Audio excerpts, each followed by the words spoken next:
اب وریکوسیل اور zero sperm والا بھی انشاءاللہ چاند جیسے بیٹے کباب بنے گا. جن لوگوں کو ڈاکٹر نے علاج کر دیا ہے انشاءاللہ وہ اس کو بھی اللہ جیسی نعمت سے اللہ تعالیٰ کی ذات یہ ہے کہ مستفید فرمائے گی. دیکھیں اللہ دینی یا نہ دینی اللہ تعالیٰ کا کام ہے، لیکن انسان کو اپنے کام میں فیئر ہونا چاہیے. فیئر کیا ہونا چاہیے کہ اپنی ٹریٹمنٹ کرانی چاہیے، نامید نہیں ہونا چاہیے، امید رکھنی چاہیے، اوور کانفیڈنس ہونا چاہیے، کیونکہ اللہ تعالیٰ نے فرمایا ہے کہ انسان کو وہی کچھ ملتا ہے جس کی وہ کوشش کرتا ہے. نسخہ میں ایک آپ کو بتا رہا ہوں کھانے کا بھی اور لگانے کا بھی. جن کو وریکوسیل ہے، وریکوسیل کیا ہوتا ہے؟ ہمارے جو ٹیسٹیز ہوتے ہیں، انسانی مکاح کا تعلق جتنا بھی ہے وہ سارا ٹیسٹیز سے ہے. سیکس بھی سارا ٹیسٹیز سے پیدا ہوتا ہے، اور جو اسپرم ہے وہ بھی ٹیسٹیز سے پیدا ہوتے ہیں. یہ ہے کہ یہاں پہ کچھ وینیں ہوتی ہیں وہ بلاک ہو جاتی ہیں یا وینوں کا گچھا بن جاتا ہے جس کو وریکوسیل کہتے ہیں. وہاں سے یہ ہے کہ اسپرم جو ہوتے ہیں اولاد والے جراثیم ہوتے ہیں وہ بن نہیں پاتے، کراس نہیں کر پاتے. اس کے لیے میں ایک مالش بتاتا ہوں، ایک ٹکور بتاتا ہوں، آپ نوٹ فرما لیں.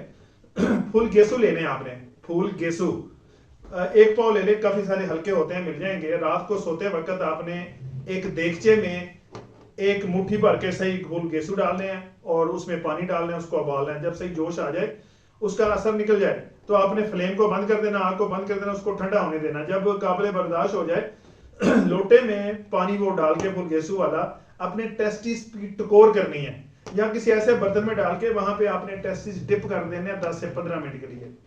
یہ آپ نے عمل 15 دن کرنا ہے، 15 سے 20 دن کرنا ہے. اس کے بعد جب آپ اس کی ٹکور کر لیں، اس کے 10 منٹ بعد رنڈی کا تیل لینا. اپنے رنڈی کا تیل اس کی آپ نے 10 منٹ تک ہلکی ہلکی اپنے ٹیسٹیز پہ مالش کرنی ہے.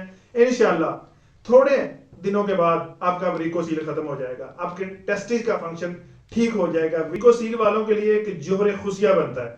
بکرے کے ٹیسٹیز اور جنگلی کے خرگوش کے ٹیسٹیز جو ہوتے ہیں اس کا جوہر خصیہ بنتا ہے. وہ آپ کے ٹیسٹیز کے جتنے بھی پرابلم ہوتے ہیں، آپ کے سپرم کے جتنے بھی پرابلم ہوتے ہیں ان کو حل کر دیتا ہے. یہ ایک واحد نسخہ ہے جو آپ کے زیرو سپرم کو 100% تک لے کے آتا ہے اور آپ کا وریکوسیل ختم کر دیتا ہے. جوہر خصیہ بنانے کا طریقہ سمجھ لیں. اگر نہیں بنا سکتے تو مجھ سے منگوا لیں.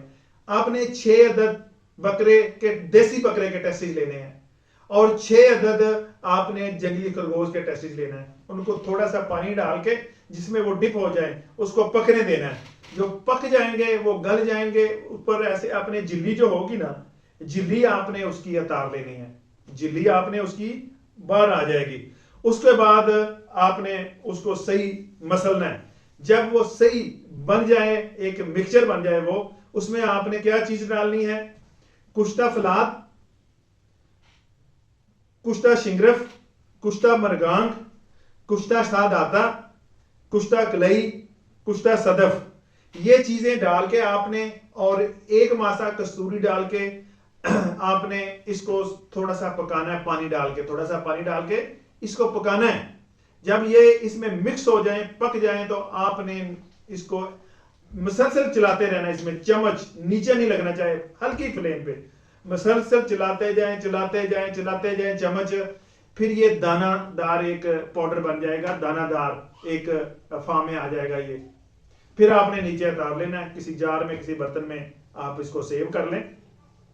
اس کے بعد آپ نے مغز پمبا دانا، مغز اخروٹ، موسلی سفید، خشک سنگاڑا، تخم ریحان، یہ آپ نے 100 گرام لے لینی ہے. لاجورتی آپ نے 50 گرام لے لینی ہے. کھجور کا برادہ یہ آپ نے 25 گرام لے لینا ہے.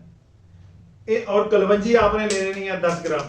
ان سب کو آپ نے پاؤڈر بنا کے 10 گرام آپ نے جو خصیہ وہ اس میں مکس کر دینا ہے. 2 گرام آپ نے ڈال دینا ہے پاؤڈر بنا کے مکس کر کے رکھ لیں. اس کی خوراک ہے 1 ٹی اسپون صبح نیم گرم دودھ سے خالی پیٹ، 1 ٹی اسپون رات کو سوتے وقت نیم گرم دودھ سے. ویڈیو کو میرے زیادہ زیادہ شیئر کرنا ہے. کسی مسئلے کے لیے واٹس ایپ نمبر میرا اسکرین پہ ڈسپلے ہو رہا ہے، اس پہ کانٹیکٹ کر سکتے ہیں.